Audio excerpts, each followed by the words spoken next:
Mr. Adif, sir, if we look at this, where someone's saying the teacher's reward shouldn't be in heaven, it should begin here. And I said when we opened the show, we said there's nobody today that didn't pass through a teacher in one way or the other, whether they passed the exam or they failed the exam. They all pass through teachers today. The politicians, the public servants, the private, all. How then is it that some people will find themselves in the positions of administration and they will not look to ensure that the teacher gets to enjoy what he or she wants to do, not is compelled to do? I really don't, a bit apolitical, so I don't understand how people think, honestly. Because, I mean, I've worked with some politicians in the past, and I just see that they think, like someone told me, teachers are simple people, just, manage them somehow. How can you say that? There are people who have families, who are breadwinners and so on, but you think they're just people you can treat anyhow, they'll take the treatment because they're not supposed to work for money. They're supposed to be motivators and so on. But they have families, they have to make a living. So I really don't understand how people do not understand that you have to, while teachers nurture the students, you have to nurture teachers as well and make the job worth their while. And that saddens me because that means that it's not a career of choice. If you ask, I've graduated many children over many years. I don't think I've seen more than one or two. But it's not just the government here now. Yeah. Even some private school owners do not incentivize their teachers. Oh, absolutely. I've seen schools that even send teachers on training and say, please write the certificate in the name of the school because what if she leaves me? So where is the knowledge? Isn't it with the teacher? Ridiculous. So yes, I know people who don't pay teachers well. I know people who who are enjoying a first-class lifestyle and yet their staff are poorly treated. It's all over, it's all across. So nobody is even saying it's exclusive to the public sector. It happens a lot in private schools. The way forward. I think I blame teachers a bit too. Because I don't think we are professional enough. I think I've worked with too many teachers who do not understand, do not appreciate the greatness of their own profession. And so they succumb, kind of. I don't think any teacher, any parent can say, I gave her this, I gave her that. That's not possible. If my salary is 10 naira, let me live on it, But so I find that we teachers are getting into a place where we are also losing our respect for ourselves and society is losing respect for us. So I blame teachers a little bit, not much. I wish we were more professional. I always tell my teachers, so a parent comes to you and is shouting, he comes down in his big jeep. So he did engineering somewhere. You did education. You know education. You are a professional. Does he know what you know? No, he doesn't know what you know.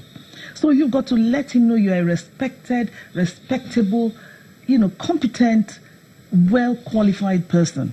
And I think until we get the teaching profession to be recognized for what it is, I think education is going to be pretty difficult in this country.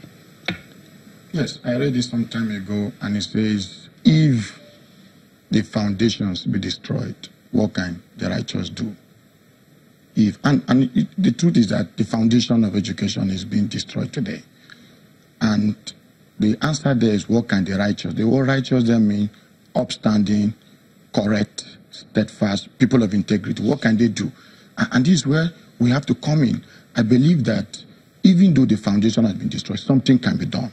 But it takes people who are righteous, people who are sincere, people who care for the leadership of tomorrow. I was thinking, okay, if we continue the way we are going, where are we heading to with education? Somebody must rise up somewhere. And if that is going to happen, teachers must be properly trained. I believe in my establishment, I believe in training and retraining of teachers. In Finland, for example, you are not a teacher until you have PhD. In Finland. In Finland. Masters. Okay, so, and in my school, for example, we have the director of our study is a doctor.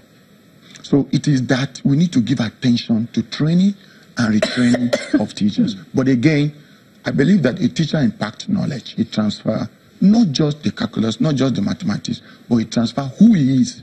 So what I'm saying at this point is that if we're going to get education right, we must get correct people, correct teachers. And must teachers be ready who, to pay them. Yes, teachers who by life. I'm dealing with the fact that teachers must be people who, in all aspects of their lives, they are correct. I believe that if a teacher is a liar, for example, he get into a classroom and is teaching, say, calculus or integration or maybe literacy, he's not just giving out literacy knowledge, he's passing out his life to the children.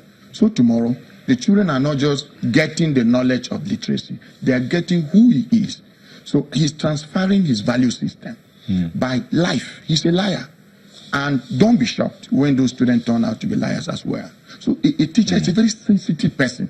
Okay. And that's why they say, walk and the righteous. We need to train teachers to be people of righteousness, people of integrity, people who have godly virtues. Our system, value system is being eroded today. Okay. And the only way to deal with that is to raise godly men who would take education as...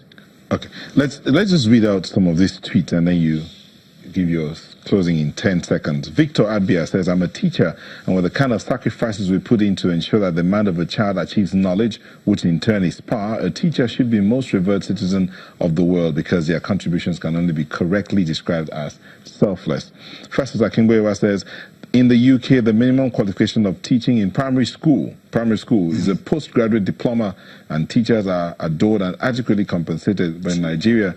And he also says, please let's jettison the idea that teachers' reward is in heaven. They deserve to enjoy the fruits of their labor here on earth. Okay. That's it. Fred, are you a teacher? Fred Okum says, the institutions that produced teachers in those days were very strong, and all other inputs flow from there. Today, those institutions are highly compromised, and all the failures flow from there. In 2 seconds, what would you say? Close. 2 seconds, okay. The teacher, the most critical factor in school is the teacher. You cannot rise, there is no system that can rise above the quality of its teachers. Thank you. So thank you. Okay, that's 2 seconds. If the foundation be destroyed, what can the righteous? It takes righteous, upstanding, persuaded men to be leaders and owners of schools so that we can change what is wrong. Thank you. And that's we've been talking to 2 teachers marking the World Teachers Day, Folashade Adefisayo, Leading Learning Limited, and Hilary Ashikabe, School Administrator. Yes. Thank you for sharing your thoughts with us. Thank you. Thank you very much. Sunrise will be back in a moment. We're still talking some kind of education. Don't go away.